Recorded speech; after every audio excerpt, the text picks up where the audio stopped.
Bismillahirrahmanirrahim.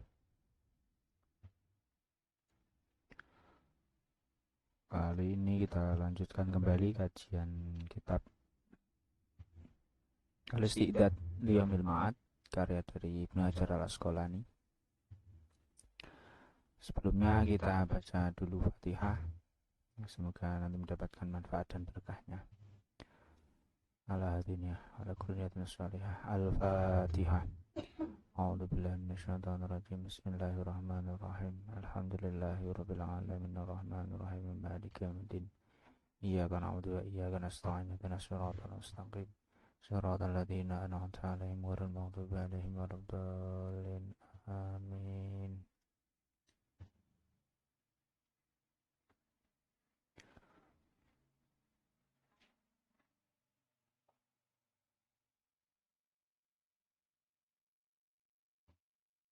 Bismillahirrahmanirrahim.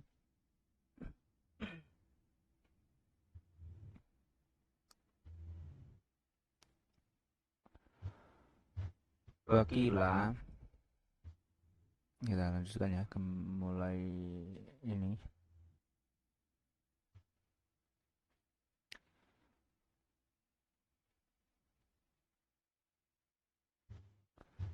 Wakila hamul arif, dikatakan bahwa hamul arif as-sana'u. Hamul arif atau apa, kita main Jawa dulu lah. Hamul arifi utawi sejone wong kang makrifat iku as-sana'u muji. Wa muzahidi utawi sejone wong kang zuhud, wong kang topo dunya atau orang yang menghindari keharaman iku ad-du'a doa. Li ana hamal arifi krana temen sedune sejone wong kang makrifat iku rabbuhu pangerane arif, wa muzahidi utawi sejone wong kang zuhud iku nafsuhu awak dhewene zahid. Perhatian terbesar dari orang yang ma'rifat billah adalah memuji Allah. Sedangkan perhatian terbesar dari orang yang zuhud, orang zuhud ini adalah orang yang menghindari keharaman. Ya, kalau ada rezeki berlebih maka ia akan berbagi. Ia hanya menggunakan seperlunya saja. Nah, orang ini adalah karena mengkhawatirkan dirinya sendiri, mementingkan dirinya sendiri, keselamatannya diri sendiri. Makanya yang paling ia perhatikan bahwa muzahid adalah ad-du'a, minta pertolongan atau berdoa kepada Allah agar Allah menyelamatkan dirinya. Nah, kenapa li'anna hamal arif rabbuhu? Perhatian terbesar orang yang ma'rifat billah itu adalah Tuhannya. Jadi orang yang ma'rifat billah itu yang dipandang adalah Tuhannya. Jadi dalam beramal, semisal ya rajin sholat, rajin sedekah, itu bukan karena apa-apa, tapi karena ia ingat Tuhannya. Yang dia pikir bukan mencari surga, bukan karena takut neraka, tapi karena ia ingin dekat dengan Tuhannya. Yang dipikir hanya Allah, Allah, Allah. Maka apapun yang ia fokus perhatiannya adalah Allah. Sehingga sampai dirinya sendiri mungkin dia lupa, nggak terlalu penting. Diriku sendiri nggak penting, apakah aku di surga atau di neraka nggak penting, yang penting aku dekat dengan Allah. Ini adalah cara orang ma'rifat billah dalam beribadah. Kemudian wa muzahid nafsuhu lah, kalau orang yang zuhud itu karena yang lebih dominan dipikirkan adalah keselamatan dirinya sendiri, sehingga yang dipandang bagaimana aku bisa selamat, bagaimana aku nanti bisa selamat dari neraka, bisa masuk surga. Nah, itu akhirnya dia memikirkan diri sendiri, makanya ia banyak berdoa. Nah, makanya dari sini jangan sampai ibaratnya kita menyalahkan orang terlalu banyak berdoa, disalahkan. Jangan. Ya, mungkin karena orang itu termasuk orang zuhud. Gaya orang zuhud memang lebih memprioritaskan banyak berdoa. Sedangkan kita juga jangan menyalahkan wong kok ora tau ndonga. Karena malah alhamdulillah, kakek alhamdulillah ora tau ndonga. Ya ora masalah, mungkin dia sudah makrifat billah yang ia pikir bahwa saya sudah terlalu banyak mendapatkan saya sudah banyak mendapatkan nikmatnya Allah, maka nggak perlu saya terus meminta, karena tanpa meminta pun Allah sudah memberikan nikmatnya. Gaya orang arif ini, orang yang sadar atas Tuhannya ini mesti banyak memuji Allah, banyak asana, banyak memuji Allah, banyak mengucapkan alhamdulillah dibanding ya berdoa. Nah, cukup ya. Jadi jangan pernah menyalahkan orang yang kebanyakan berdoa atau orang yang nggak pernah berdoa, nggak masalah. Mungkin punya alasan masing-masing. Wa'an ba'dil hukama. Kemudian dari sebagian orang bijak. Kalau di Nasohihul Ibadnya ini dikatakan bahwa ba'dil hukama ini maksudnya adalah aulia, berarti wali-wali ini. Man tawahama, man utawi sapane wong iku tawahama nyeptolo sapa man. Anna lahu temen sedune iku tetep duwe man walian ana wali, aula kang luweh atau walian ana wali utawa ana penolong waula kang luweh iso nulungi minallahi tinimbang sanging Gusti Allah qolat mangko kidik apa ma'rifatuhu ma'rifate man billahi kelawan Gusti Allah. Wa man utawi sapane wong iku tawahaman nyipta Allah utawa berprasangka tawahama nyipta Allah sapa man annalahu ing temen setuhune iku tetep duwe man aduan ana musuh ada kang luwih musuhi luwih bahayani min nafsihi timbang saking nafsune man qolat mongko kidik apa ma'rifatuhu pengertiane man utawa makrifate man binafsi kelawan nafsune man utawa awak dhewe ne man. Ya. Sebagian hukama mengatakan bahwa barang siapa yang menyangka bahwa ia punya penolong, punya kekasih, punya ibaratnya ya pembantu penolong yang lebih hebat, yang lebih bisa menolong, harapan yang bisa lebih diharapkan dibanding Allah, berarti ia kurang mengenal Allah. Ia kurang mengenal Allah. Orang ngerti Gusti Allah. Kok ibaratnya bangga dengan semisal punya kenalan pejabat, punya kenalan orang soleh, punya kenalan orang yang berpangkat, punya kenalan orang kaya, punya kenalan bos, terus dia berbangga diri. Aku koncone camat, aku koncone lurah, aku koncone RT. Bangga diri seperti itu, berarti dia belum mengenal Allah.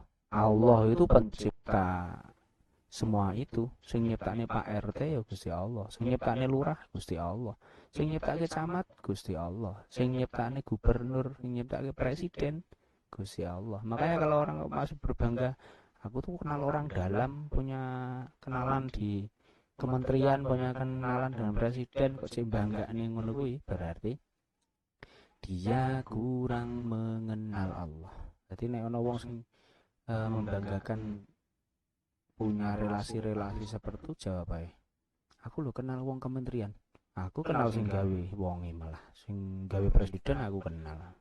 Jawab seperti itu. Makanya jangan minder, jangan minder dengan orang seperti itu. Kemudian kalau kita di posisi seperti itu juga jangan terlalu bangga dengan selain Allah. Waman tawahama anallahu aduwan a'da min nafsihi, barang siapa yang menyangka bahwa ia punya musuh yang lebih berat dibanding nafsunya sendiri, berarti ia belum mengenal nafsunya, karakter nafsunya, al-lawamah, nafsu lawamah, al-amarah bisu, nafsu yang banyak memerintahkan kepada keburukan. Itu adalah musuh yang paling berat. Karena apa? Ya diri kita sendiri, nafsu kita sendiri. Kalau kita serang, kita sendiri yang babak belur. Kita biarkan, kita sendiri yang rugi. Maka nafsu ini ya sulit sekali dimusuhi. Ibaratnya musuh dalam selimut, musuh dalam diri sendiri, bukan hanya dalam selimut. Selimut jadi jopo, ini jerune awake dhewe musuhe. Makanya ini adalah musuh yang paling berat, itu adalah nafsu kita sendiri. Kalau orang lain jelas, musuh Israel, musuh Belanda jelas, langsung tembak, langsung kita pakai meriam, pakai panah, pakai pistol, pakai enak, musuhnya ketok ning jopo, tembak kono loro kene enak, ora apa-apa, ora masalah. Tapi kalau di dalam hati musuhnya adalah diri kita sendiri, nafsu kita sendiri. Nah, ini yang repot. Kita serang ikut sakit, kemudian kita biarkan, kita juga yang rugi. Bismillahirrahmanirrahim. Lanjutkan. Wa Nabi Bakrin, dan riwayatake saking Abi Bakar As-Siddiq fi qaulihi yang dalam nafsiri dawuh Gusti Allah taala hale mahaluhur sapa Allah. Kalau saya mana yang aslinya dulu ya. Zuhara pertelo, zuhara tampak apa al-fasadu kerusakan fil barri yang dalam daratan wal bahri lan segoro. Nampak keburukan di dalam daratan dan di lautan. Kalau dilanjutkan kita adalah maka sahabat aidinas atau akibat ulah manusia. Jadi kerusakan di bumi, kerusakan di daratan dan di lautan akibat ulah manusia. Nah, Abu Bakar Imam siapa? Sahabat Abu Bakar itu menafsiri qala al-barru wa al-lisan. Daratan ini adalah lisan, wal bahru utawi segoro wahyu al bahr iku al qalbu, sedangkan lautan itu adalah hati. Faida fasada monggo ing dalem nalikane rusak apa alisan lisan bakat monggo nangis alaihi nangisi alaihi ing atase lisan apa nufusu pira-pira ati. Wa idza fasada lan ing dalem nalikane rusak apa qalbu ati bakat monggo nangisi alaihi ing atase qalb apa al malaikatu malaikat.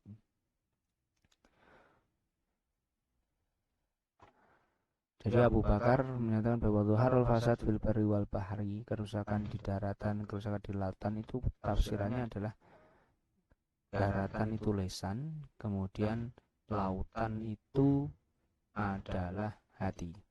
Lautan adalah hati. Kerusakan lisan dan hati berarti yang dimaksud adalah kerusakan lisan dan hati. Maka ketika faida fasad lisan, ketika lisan rusak, bakat alaihi nufus, maka akan ditangisi oleh ya nafsu atau hati, akan ditangisi, menangis, hatinya menangis, lisannya rusak, hatinya nangis. Nah, terus hatinya wis rusak, faida fasadal qalb bakat alaihi malaikat, malaikat pun menangis, nangisi hatinya rusak. Dan di ayatnya itu yang lengkapnya kan bima kasabat aidinas kayaknya, atau benar seperti dihim. Rusak itu akibat ulah manusia sendiri. Ya, jadi rusaknya mulut mungkin kagak misuh, rusaknya hati, pikirannya kotor, memandang orang lain selalu dengan pandangan buruk, sudah rusak, sudah sulit dinasihati. Nah, ini semua juga karena ulah masing-masing. Kalau hati itu rusak mungkin karena terlalu banyak melakukan dosa sehingga sulit dinasihati, sulit untuk diingatkan. Lanjut. Bismillahirrahmanirrahim. Waqila inna syahwata temen setune syahwat iku tusayyiru dadekake apa syahwat al muluka ing pira-pira raja abidan ing dadi pira-pira kawula, pira-pira budak. Wasabru tawi sabar iku yusayyiru dadekake apa sabar al abida ing pira-pira kawula mulukan ing pira-pira raja. Alataro ana ta ora ningali sapa sira ila kisah Yusuf maring kisah Nabi Yusuf wa Zulaikha lan Dewi Zulaikha.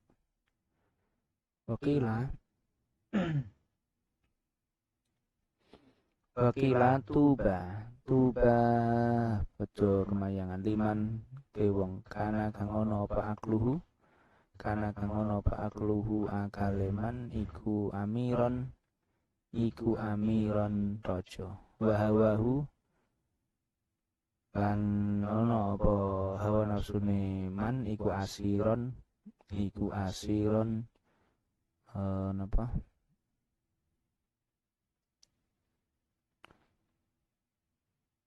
asiron tawanan, iku asiron dadi tawanan. Wawailun lan ciloko temen. liman kedue wong kana kang ana apa hawa nafsune man iku amiron raja atau pemerintah wa akluhu lan ana apa kaliman iku asiron tawanan. Dikatakan bahwa syahwat itu bisa menjadikan raja menjadi budak. Karena apa? Syahwat itu kan keinginan. Nah, keinginan itu bisa memperbudak seseorang. Mau pengen opo mesti kepengen keturutan, akhirnya apapun akan dilakukan. Nah, kok contoh aku kepengen oleh bojo kayak cewek kayak Wayu kayak akhirnya penjaluk opo itu dituruti. Bisa kamu mendapatkanku tapi naik dulu ke puncak gunung munggah. Seberangi dulu lautan nyebrang tenan kayak budak. Dikongkon apa manut. Tukokne pulsa sik, tukokne pacel dhisik ya manut itu tukokne terus akhirnya jadi budak. Nah, keinginan itu bisa memperbudak seseorang. Syahwat bisa memperbudak seseorang. Kepengin omah apik. Akhirnya kerja banting tulang. Pergi pagi, pulang pagi demi untuk mendapatkan rumah keinginannya, maka ia akan diperbudak oleh rumah itu keinginannya itu. Wasabru yusairul abid ngulukan, karena kesabaran itu bisa menjadikan budak, bisa menjadi raja. Ala taro kisah Yusuf wa Zulaikha. Apa kamu tidak melihat kisahnya Nabi Yusuf dan Zulaikha? Nabi Yusuf dan Siti Zulaikha. Zulaikha itu sangat mencintai Nabi Yusuf. Tapi dengan rayuan Zulaikha itu Nabi Yusuf bersabar, tidak tergoda. Nabi Yusuf bersabar dan endingnya Nabi Yusuf pun akhirnya mendapatkan Zulaikha. Jadi dengan kesabaran Nabi Yusuf bisa mendapatkan Zulaikha. Dan sebaliknya Zulaikha ketika ibaratnya cinta buta dengan Nabi Yusuf itu seakan diperbudak, ingin mendapatkan Nabi Yusuf akan diperbudak. Dia lupa bahwa statusnya adalah sebagai wanita yang terpandang tapi merayu ibaratnya pembantunya. Nah, ini akhirnya ya seakan-akan diperbudak. Ini kebalikannya ya. Makanya siapa yang tercinta mati itu akan menjadi budaknya. Sama halnya dengan ibaratnya pasang kekasih pun juga mungkin bisa juga sampai ke rumah tangga juga bisa seperti itu. Mungkin siapa yang lebih mencintai itu kadang akan lebih diperbudak. Kejam ya. Mencintai tapi malah akhirnya diperbudak ya karena ia sangat mencintai akhirnya bisa juga ingin mempertahankan rumah tangganya, akhirnya diwongkon apa wae manut. Nek gak ngono kuatir nanti rumah tangganya rusak. Tapi serah masalah, yang penting rumah tangganya tetap, semoga rumah tangga tetap utuh. Amin. Dikatakan pula tuba liman kana akluha mairan. Beruntung sekali bagi orang yang akalnya itu menjadi pemimpin, wahawahu asiron, kemudian hawa nafsunya menjadi tawanan.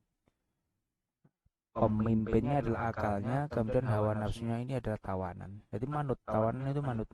Jadi yang menjadi sopir mengendalikan itu adalah akalnya, kemudian hawa nafsunya itu disetir oleh akal.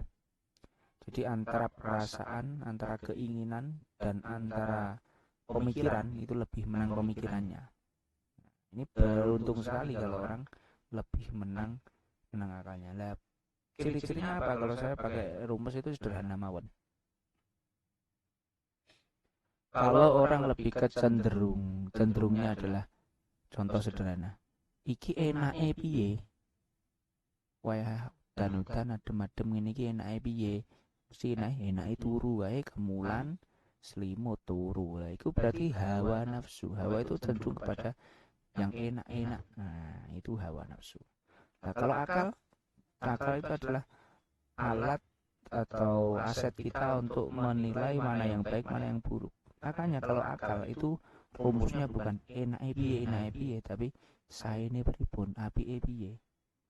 Dalam apapun, melakukan apapun dia akan berpikir ini yang baik bagaimana, baiknya bagaimana. Maka itu berarti akalnya yang cenderung menjadi pemimpin. Yang nyetir adalah akal. Makanya hati-hati prinsip ngomong penake piye itu dihilangi. Karena apa? Itu lebih cenderung pada hawa nafsu. Mulai sekarang mulai diganti, dibiasakan dengan melakukan apapun, ada apapun, tetap mikirnya adalah saya ini pripun yo, iki apik apa ora yo, apike piye. Aja mikir enake piye, tapi apik apa ora. Kayak buka, wah iki penake yo kues es terus mangan sing warak sing akeh enak iki. Pol dilos-los nih mangane pol-polan enake, tapi apike yo tetap standar. Makan itu sederhana. Puasa itu menyehatkan, betul. Tapi ya kok ada orang yang puasa terus tetap sakit. Kuwi krono overdosis waktu buka puasa. Bener puasanya menyehatkan, tapi ketika sudah selesai kemudian buka puasanya berlebihan, ya bahaya juga. Makanya kembalikan ke akal. Jadikan akal itu sebagai pemimpin. Saya ini pripun nggih. Nah, niku berarti akalnya lebih dominan. Wawailun, celaka bagi orang yang hawa nafsunya itu menjadi pimpinan atau menjadi sopir pimpinan ini adalah hawa nafsunya. Kemudian akalnya hanya menjadi tawanan, hanya menjadi ibaratnya penumpang saja. Jadi tawanan, enggak berperan. Orang sudah yang berperan itu hawa nafsunya, kemudian akalnya itu tertawan, ya sungguh rugi, sungguh celaka. Berarti dalam langkah dia selalu yang dikedepankan adalah penake piye. Pilih ngaji utawa ngopi, penake piye ngopi. Pilih ngaji apa kerja, yo penake kerja untuk bayaran, ngaji untuk apa. Nah, ngono terus berarti hawa nafsu. Tapi kalau akal maksudnya mikirnya saya ini pripun, saya pun di ngaji kalih ngopi. Oh saya ngaji, tapi nek ngaji kalih ngopi sisan yo mboten napa nggih saya mawon, daripada mboten purun ngaos krana ora ana kopine. Ya aja wis pun sing penting langkung saya nggih ngopi kalih ngaji ngoten mawon. Kamakila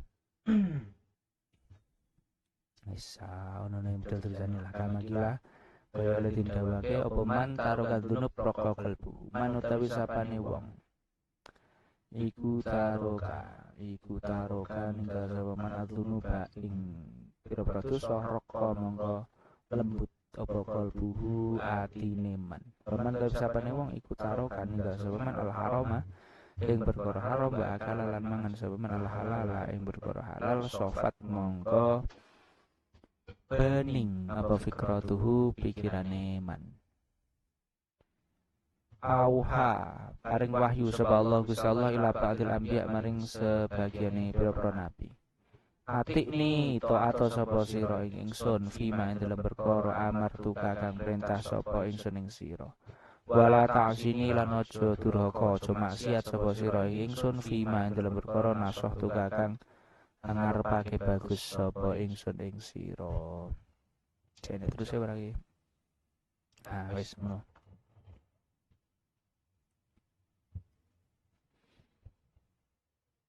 Man taraka dzunub, barang siapa meninggalkan dosa, roko kalbuhu, maka hatinya akan menjadi lembut. Nah, berarti kan seperti tadi, hati itu menjadi keras, bahkan hati bisa menjadi mati itu karena banyaknya dosa. Makanya kalau pengen orang itu mudah dinasihati, semangat dalam ibadah, ya tinggalkanlah dosa-dosa agar hatinya itu lembut dan mudah dinasihati, mudah mendapatkan cahaya hidayah. Oman tarokal haram ba'akal al halal sofat fikratu. Orang yang meninggalkan keharaman kemudian makannya dari yang halal, maka pikirannya akan jernih, pikirannya akan bening, orang gampang gembrungsung, bulat, emosi, gak bisa melihat sesuatu dengan jernih, bawane emosi, ngamuan. Ketemu wong hawane ku pengen dipangan, kudu hawane kudu ngraos wong, kudu mangan wong, kudu nguntal wong, wah medeni tenan iki. Ini mungkin kulino mangan perkara sing haram. Kalau orang itu terbiasa makannya makanan yang halal, maka pikirannya akan jernih, ya. Bahkan sampai ada cerita dulu, Apalagi kalau kita sekarang posisinya sedang berpuasa. Puasa itu sesuatu yang aslinya halal saja. Itu nggak boleh loh. Sarapan itu kan yang penting bahan makanannya halal ya halal. Tapi waktu kita berpuasa, sarapan itu haram. Itu yang perkara aslinya halal saja jadi haram. Kemudian berhubungan dengan pasangannya atau dengan suami atau istrinya itu pun halal aslinya boleh, tapi ketika berpuasa itu nggak boleh. Itu aslinya halal, bahkan aslinya bisa bernilai ibadah, itu pun juga halal, telah diharamkan. Apalagi sesuatu yang sudah aslinya haram. Makanya dulu sampai ada ulama itu ketika berbuka puasa, saking hati-hatinya, karena hati-hatinya, terlalu hati-hatinya itu sampai kalau berbuka puasa itu minum air hujan. Karena apa? Air hujan adalah satu-satunya perkara yang paling halal di muka bumi. Itu adalah air hujan. Air hujan itu adalah sesuatu yang paling halal di muka bumi. Itu air hujan. Sampai seperti itu. Karena takut nanti mengkonsumsi sesuatu yang haram. Auhallahu ila ba'dil anbiya. Allah mewahyukan kepada sebagian para nabi, ati ini fima martuka. Patuhlah, taatlah pada perintahku. Wala ta'sini fima nasahtuka. Dan jangan bermaksiat atau jangan melanggar apa yang aku nasihatkan padamu. Nasihat ini berarti arahannya adalah untuk meninggalkan yang buruk dan melakukan yang baik. Nah, itu berarti intinya nopo manuto. Nabi wis diperintah wis to nek tak perintah manuto, nek tak kandhani ojo nglawan. Wis to apik-apik. Wis to manuto Gusti Allah, penak-penak. Nah, Nabi mawon dituturi seperti itu nggih. Lanjut, bismillahirrahmanirrahim. Wis Qila ikmalul akli utawi nyempurnakaken akal utawa oleh nyempurnakaken akal iku ittiba'u ridwanillah, manut ridhone Gusti Allah taala hale mau luhur sapa Allah, wajtina busuktihi lan ngedoi bendune Gusti Allah. Menyempurnakan akal berarti kecerdasan yang purna, yang sempurna. Itu berarti adalah mengikuti sesuatu yang diridhoi Allah. Berarti apa? Yang menjalankan perintah, menjauhi larangannya. Itu berarti akal yang sempurna. Berarti apik tenan. Karena apa? Tadi akal marahnya adalah saene pripun, apik piye. Yo nek sing paling apik berarti manut menuju ridhonya Gusti Allah. Wastina busuktihi dan menjauhi murkanya Allah. Nggih, hadir pun sapa kuwi. Oke, hadir monggo bareng-bareng. Wastina busuktihi dan menjauhi murkanya Allah. Kalau di nasoihul libatnya di syarahnya itu sampai dijelaskan bahwa berarti akal yang sempurna, kecerdasan yang purna itu adalah mengikuti ridwanullah, mengikuti ridhonya Allah. Yang jadi prioritas, yang jadi tujuannya adalah mencari ridhonya Allah. Itu berarti cerdas bener dong seperti ini. Kebalikannya berarti gila. Berarti gila kalau ada orang yang menjauhi ridhonya Allah kemudian malah mendekati murkanya Allah. Itu berarti orang gila. Maksiat jadi kebiasaannya. Itu orang gila. Akalnya enggak fungsi atau piye kuwi. Nah, sampai dikatakan seperti itu di nasoihul libatnya. Wakilah dikatakan lagu rubata ora ono asing utawa ora ono ngumbara iku maca lil fadil kedhe wong kang utama.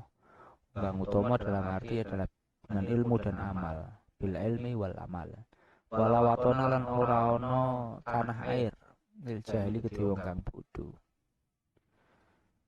Tidak ada tempat asing bagi orang yang utama, bagi orang yang punya ilmu, orang yang ahli beramal. Ibaratnya orang wong, kalau orang itu pinter, orang itu alim, orang itu soleh, maka dimanapun tempatnya ia akan diterima. Sehingga istilahnya nggak ada tempat asing bagi orang yang mulia. Kiai ning ndi ditompo, ora ono kiai diusir, tapi betul-betul alim dan betul-betul solih loh nggih. Ini nggak ada tempat asing. Sopo wae sampai pasti menerima. Bahkan karena adat seperti ini, sampai kemarin ada berita itu cuma ngaku-ngaku jadi wong alim, ngaku-ngaku jadi Habib, jadi apa ditompo sampai ngungsi berang-berang tahun. Tapi ketika kebongkar ya diusir, berarti ngapusi. Itu sampai seperti itu. Saking husnudone masyarakat kita, baiknya masyarakat kita itu nek hormat karo wong alim, hormat karo Habib, hormat karo apa saking apike, tapi kadang ya repote akhirnya dadi kadang kapusan. Go YouTube enggo keri. TikTok sih enggo rekamane kula kirim, kula upload teng YouTube ya, mangke sih. Wala watona lil jahil.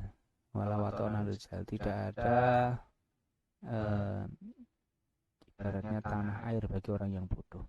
Orang bodoh komeneh wis bodoh, ngawur, jadi sampah masyarakat, itu nggak akan ada tempat yang nyaman bagi dia. Ya karena dia memang juga nggak ramah lingkungan.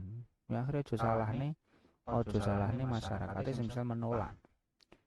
Wonge semisal ya apa? Gak ramah lingkungan, menimbulkan polusi, omongannya yo elek, kelakuannya elek, dijak rukunan kon rukul apa urunan RT ra gelem, kon jak ruan ra gelem lah. Wes repot nih. Nek njaluk bantuan nomor 1, kon bayar ra gelem, wah repot itu. Mesti ra nyaman. Wong soalnya yo tidak ramah lingkungan. Kalau orangnya ramah lingkungan ya insya Allah dimanapun tempatnya nyaman-nyaman saja. Bagilah mangkana bitoati indallahi qoriban, man ta sapane wong iku kana ana sapa man bitoati lawan taat indallahi dalam Gusti dalam ngersane Gusti Allah iku qoriban kang barek, kana mangkono sapa man bainan nasi dalam antarane menungso iku qoriban kang asing. Ya gini. Siapa yang lebih cenderung dekat kepada taat kepada Allah, intinya orang yang lebih cenderung mementingkan ibadah, maka ia akan menjadi orang asing bagi manusia. Maksudnya gini, wong niku nek pun memandang ibaratnya pun cinta mati dengan Allah, sudah ibaratnya senang dengan akhirat, maka orang itu gak suka terlalu banyak bergaul dengan manusia. Senengnya ning masjid, iktikaf, nek ngono turu, nek ngono kene makom, kirim donga nganggo Kanjeng Nabi para wali, terus ibadah, terus kumpul wong emoh. Soalnya sekali kumpul wong mesti ngobrol, mesti ono ghibah, mesti ono wis ngomong ke tonggo dan lain-lain, wis kadang dosa mau gak nyaman. Jadi nek wong pun terlalu ibaratnya mementingkan ibadah, wong wis cedak dengan ketaatan kepada Allah, itu gak nyaman kalau dia banyak bergaul dengan manusia. Pasti pakai itu apa, langkahnya adalah nanti uzlah, menyendiri, nyepi. Nah, apalagi di zaman sekarang itu aslinya yang paling aman adalah nyepi, tapi juga lihat dari karakter atau kemampuan masing-masing pribadi. Bagi orang yang ibaratnya tidak terlalu alim nggih, sing wong biasa-biasa mawon, memang lebih cenderung baiknya itu adalah menutup diri. Sape adalah ning omah wae, rasa lunga-lunga ning omah ibadah, zikiran, ngaji, ya terus itu luwih apik daripada bergaul dengan orang luar. Itu lebih baik, lebih baik ia menyendiri. Tapi bagi orang yang ibaratnya menjadi tokoh, ia punya ilmu yang harusnya disampaikan kepada masyarakat, maka sikap uzlah ini tidak baik. Dia jangan hanya di rumah, udah di kiai kok ning omah wiridan wae umate do gelut do lakoni keharuman ora mudeng. Di sikap yang salah. Kiai jadi ulama, jadi wong alim kok ning omah wae ning masjid wae wiridan. La ilaha illallah wiridan istighosah terus keliru. Seharusnya dia tampil di masyarakat, lihat permasalahan di masyarakat. Masyarakat iso mangan apa ora, iso mangan sing halal apa ora. Ya, kudu didelok, kudu ngerti permasalahan di masyarakat. Salate wis bener apa durung, zakate wis bener apa durung, posone wis bener apa durung. Kemudian serawung ning masyarakat wis hadir apa durung. Nggih, monggo Kang Lek Wahab, monggo. Kudu perhatian karo masyarakate, ampun cuek. Ini adalah sikap bagi orang yang alim. Ini ada di kitab-kitabnya Imam Ghazali seperti Minhajul Abidin, ketika di bab uzlah seperti itu rumusnya. Jadi secara umum orang yang lebih cenderung mendekatkan diri kepada Allah, taat, maka ia akan secara otomatis mengasingkan diri dari manusia. Jadi fokusnya itu menuju Allah. Soalnya Allah itu nggak bisa diduakan. Gampang ngono. Tapi sekali lagi terkait masalah uzlah dan tidak, tadi melihat intinya mana yang lebih bermanfaat. Bagi orang umum, orang awam lebih baik memang menyendiri di rumah, tidak terlalu banyak bergaul agar tidak banyak melakukan keharaman, melakukan dosa. Bagi tokoh-tokoh agama, tokoh-tokoh masyarakat yang memang harus berperan melayani masyarakat, memikirkan masyarakat, maka tetap sebaiknya ia terjun ke masyarakat untuk memikirkan kemaslahatan masyarakat. Sambut ya. Wakilah harokatut to'ah. Wakilah tindawake wa harokatut to'ati utawi obah-obah taat atau gerakan taat. Gelem obah ngelakoni ketaatan. Iku dalilul ma'rifati, dalile ma'rifat maring Gusti Allah. Kama anna harokatul jismi kaya teman satune gerake awak iku dalilul apa iki macane dalilul hayati iku dalilul hayati dalile hayawiyah atau dalile kehidupan. Gerakan mau melakukan ketaatan, gelem bergerak, gelem melakukan ketaatan itu adalah bukti bahwa dia punya makrifat, berarti kenal pangeran. Wong nek kenal pangeran kuwi tandane gelem taat. Ora tau ibadah, jangan-jangan orang ngerti pangeran. Wih, kowe di pangeran ora? Pangeran yo apa? Pangeran Diponegoro, pangeran sapa? Berarti ra kenal pangeran, pantes wae ra gelem ibadah. Nah, wong nek kenal pangeran niku tandane gelem ibadah. Sebagaimana tanda kehidupan itu adalah obah-obahe awak. Urip ya obah. Gampangane ngono. Wis ora obah, wis kaku, rambekan. Oh, mati berarti. Sama dengan orang yang enggak mau ibadah, berarti ora kenal pangeran. Qala Nabi sallallahu alaihi wasallam aslu jami'il khotoya. Pokoke itu asale sekabehane pira-pira dosa, pira-pira kesalahan iku hubud dunya, seneng dunya. Dunya itu maksudnya adalah sesuatu yang melebihi kebutuhan. Kalau yang kebutuhan pokok itu namanya ya memang kebutuhan hajat yang wajib kita cari. Kalau yang melebihi itu dikatakan sebagai ad-dunya, berlebihan. Mangan sepiring kok senengane golek pirang-pirang wakul. Kuwi berarti hubud dunya. Wa aslu jami'il fitan utawi pokoke to asale sekabehane pira-pira fitnah iku manul usyri. Nolak 1/10. Iki maksudnya terkait zakat. Nolak 1/10 atau emoh maringi 1/10 masalah zakat. Dua zakat dan zakat. Ini berarti atof, ini khusus zakat 1/10 wa zakati dan zakat secara umum. muara atau asal dari kesalahan dosa-dosa itu karena cinta duniawi. Akhirnya jadinya rakus, cinta dunia akhirnya mengalahkan akhiratnya. Bisa jadi hubud dunia itu bisa menyebabkan orang itu jadi rakus, menghalalkan segala cara, kemudian pelit, konsultako atau konsakat gelem pelit, kemudian sombong dan lain-lain. Itu pokoknya dosa-dosa, bahkan sampai ada mencuri, merampok, itu nggak ada ceritanya wong. Bahkan wong ngerampok kotak amal itu bukan karena ia semangat beribadah, ora loh. Ngerampok kotak amal itu bukan karena dia semangat bersedekah, ora. Ngerampok kotak amal yo karena pengen masalah weteng, masalah dunia nih. Bahkan nyolong nyolong apa, semisal nyolong sarung barang yo ora krono pengen sholat, ora, mesti krono liyane kubutunya. Itu adalah asal dari semua kesalahan, semua dosa. Kemudian aslu jami'il fitan, fitnah-fitnah bermunculan itu awalnya karena tidak mau berzakat. Nah, ini berarti penting, hati-hati. Kenapa? Zakat kalau tidak dikelola dengan baik, ternyata itu menjadi sumber dari semua fitnah. Kenapa menjadi sumber dari semua fitnah? Kita gambarkan saja. Orang yang tidak mau zakat. Zakat ini kan haknya sekaligus zakat. Haknya fakir miskin, itu hak mereka.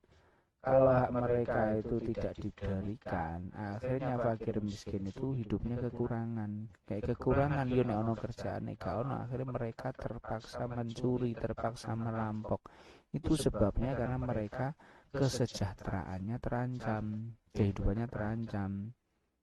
Coba kalau mulai awal itu zakat itu orang-orang sadar memberikan zakatnya, maka mereka pun juga bisa makan. Fakir miskin bisa makan, akhirnya mereka tidak mencuri, mereka tidak merampok. Orang kaya nggak sampai dirampok karena orang kayanya mau memberikan zakatnya dan juga dermawan. Dermawan, nurut zakatnya tok diwake, tapi suka berbagi, insya Allah nanti selamat. Makanya apa istilah enak, istilah pager mangkok luweh kuat tinimbang pager tembok. Ya, awake dhewe sering maringi tangga-tanggane sayur-sayuran, duduhe diparing ning tetanggane, masak soto kayak lah sithik-sithik diwehi tanggane sak mangkok. Gak usah di pager tembok, rumah kita aman. Kendaraan ditaruh di luar rumah aman, gak ada yang mencuri. Tapi kalau kita pelit, pagar tembok keliling, dhuwure jono kocone ana wesine, wah, pengamanan luar biasa, CCTV luar biasa, tapi wongnya pelit, malah jadi incaran pencuri. Kenapa gak bisa? Soalnya pencuri nih mangkel, sugih ra tau beramal. Makanya fitnah itu timbulnya karena ya bisa berawal dari karena tidak mau membayar zakat. Ila al mukirru utawi wong kang ngakoni bitaksiri kelawan pepeko. Taksir itu merasa kurang, merasa tidak sempurna. Abadan yang dalam selawase iku mahmudun kang den puji. Ya, termasuk Pak Mahmud, orang yang ikrar atas mengakui atas kekurangan diri sendiri, selama selalu mengakui kekurangan diri sendiri itu bagus. Wal ikrar utawi ngakoni bitaksiri kelawan kurangnya awak dhewe iku alamatul qabuli, alamate den terimane amal. Wakila den jabake apa kufranun nikmat utawi ngufuri nikmat, ngingkari nikmat. Iku lukmun Allah wa suhbatul ahmaqi iku lukmun berarti den celo. Wa suhbatul ahmaqi utawi ngancani atau kekancan karo wong kang kumprung, wong kang bodoh, iku syukmun Allah. Orang yang selalu mengakui bahwa dirinya itu tidak sempurna, belum sempurna dalam masalah ibadahnya, itu bagus. Karena apa? Kalau orang yang merasa tidak sempurna itu dia jauh dari sifat sombong. Jauh dari sifat sombong. Kalau orang sudah merasa sempurna, wah aku lo ibadahku sregep. Ora ono bacaan Quran sebaik aku. Gak ono wong niki sing paling pinter dibanding aku. Merasa sempurna seperti itu rawan sifat sombong. Padahal sombong itu adalah cikal bakal dosa di berarti di semesta ini. Iblis itu pertama kali melakukan kesalahan gara-gara sombong. Nah, benih-benih kesombongan itu apalagi seperti kemarin itu, kalau dosa yang disebabkan karena kesombongan itu sulit sekali diampuni. Nah, ini kan. Nah, makanya bagus bagi orang yang selalu merasa kurang, selalu merasa belum sempurna dalam hal apapun. Ah, kalau niki isoku gurung ngene, isoku gurung ngene. Jadi wong hebat tuh sing ngomong isoku gurung ngene. Nah, hebat, bagus itu. Wal ikrar bitaksir alamatul qabul, dan merasa masih kurang sempurna ini berarti ada tanda-tanda diterimanya amal. Kenapa ya? Karena tadi bersih dari rasa sombong, merasa sebagai hamba yang tidak bisa apa-apa, semuanya karena Allah, makanya justru malah amalnya diterima. Tapi kalau orang yang tidak mengakui kekurangannya, justru malah sombong, justru ia malah merasa berjasa, ngaweh zakat atau merasa nyumbang. Lu zakat itu haknya fakir miskin, lu bukan sumbangan kamu.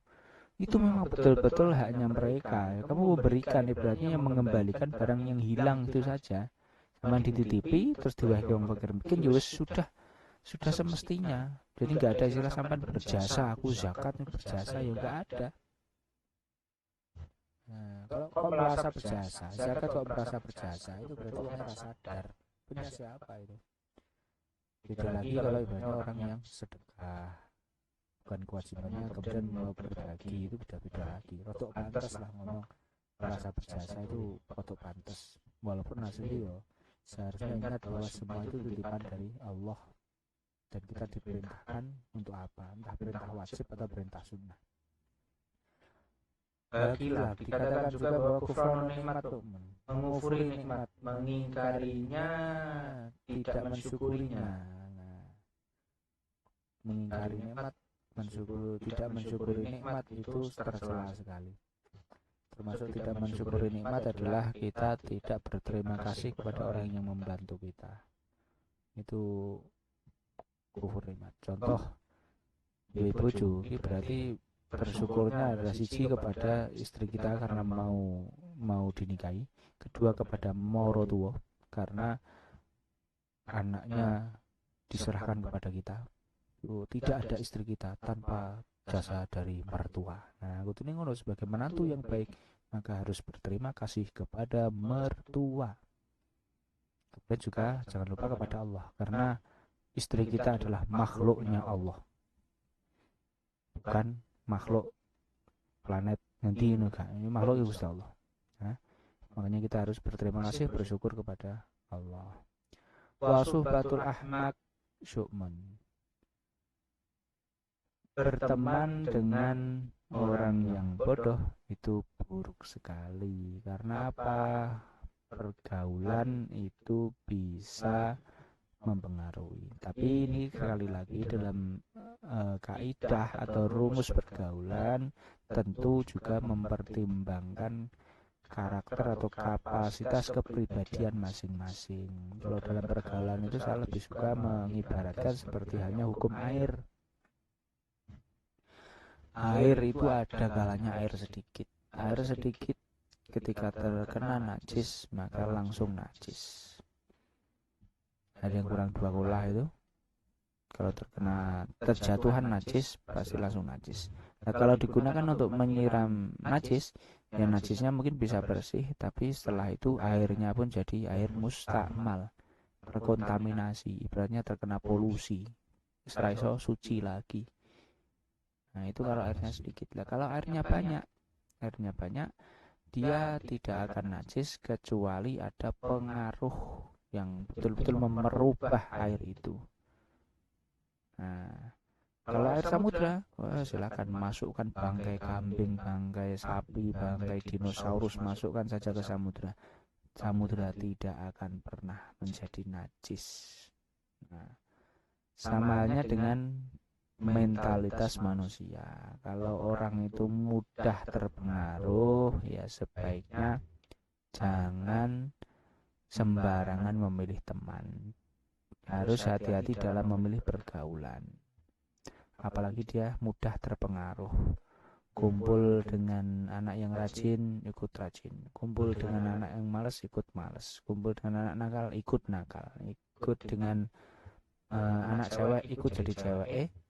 Kok iso? Ya iso wae. Karena dia mudah terpengaruh. Beda kalau anaknya itu kuat, jiwa kita, mentalitas kita kuat. Di setiap pergaulan apapun kita bisa mewarnai. Nah, ini enggak masalah. Jadi ibaratnya kiai kumpul karo preman, yo nek kiai ini luwih kuat ra masalah. Justru malah premannya pun juga bagus. Bisa kumpul kiai, akhirnya bisa terpengaruh baik ya. Tapi nek kiai kumpul preman kok malah jadi preman loh, ya kuwi masalah. Kudune melu dadi premane melu dadi santri, ora kok malah kiai ini melu dadi anak buah preman yo. Lihat mentalitas masing-masing, kepribadian masing-masing ya. Terakhir nih guys, qala syair, penyair. Lagu nih piye mbah ngerti. Ya mambitun ya hustahula. Jenenge nek syair ora nyanyi iki ora pantes. Kayak contoh lagu nih Bang Roma kayak. Hai manusia, hormati ibumu yang melahirkan dan membesarkanmu. Jiwa ragamu dari air susunya. Terus apa nih? Lucu nih gak dinyanyi ini, tapi yo piye aku rasa nyanyi.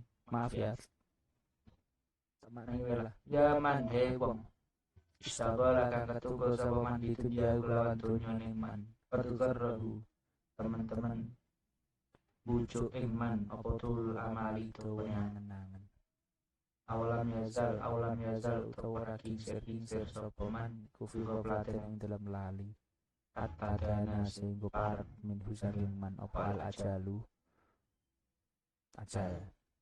al mautu tai mati ku yakti teko pemaut bautatan lawan ngaget tiba-tiba ujuk-ujuk wal qabru tai kubur iku sundul amali pedine amal ispir sabar sira ala ahwaliha ing atase pira-pira pakewoe dunya la mau ta ora mati ku maujud ila bil ajali angin kelawan ajal utawa titi mangsa.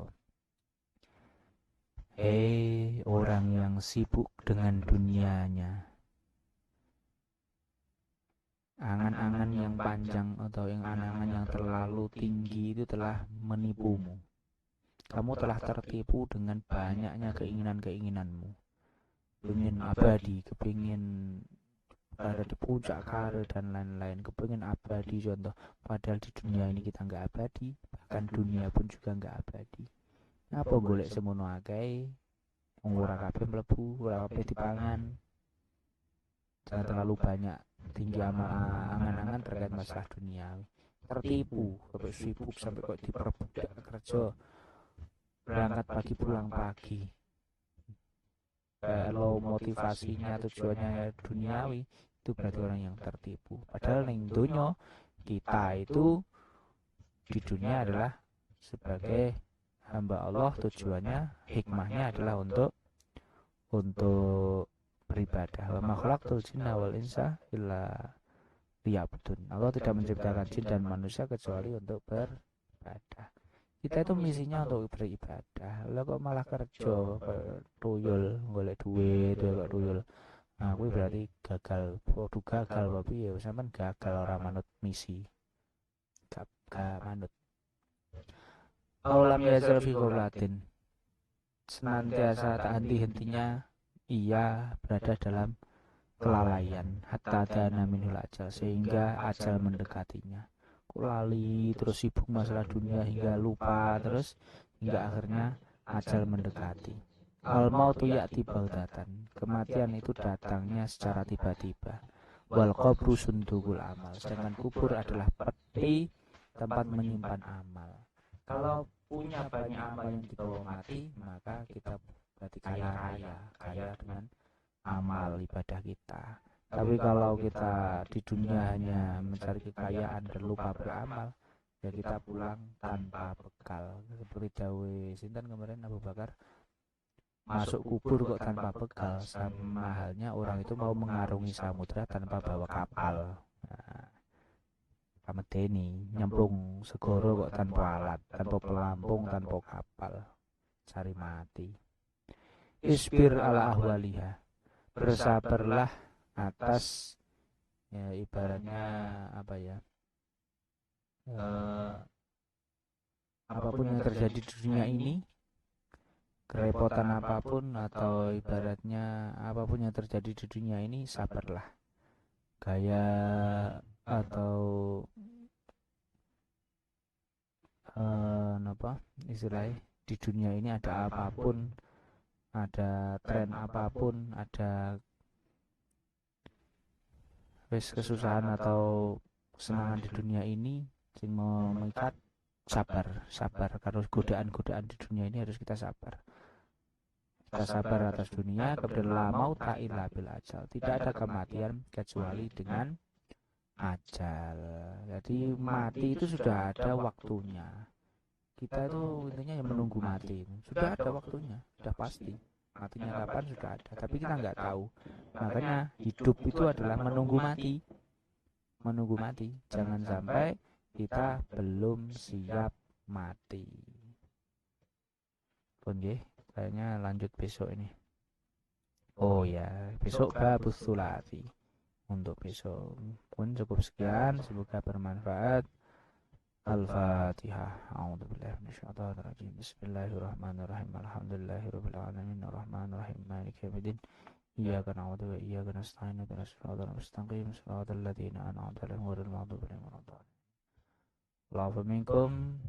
Allahumma fiqh ila aqwamit thariq. Wassalamualaikum warahmatullahi wabarakatuh.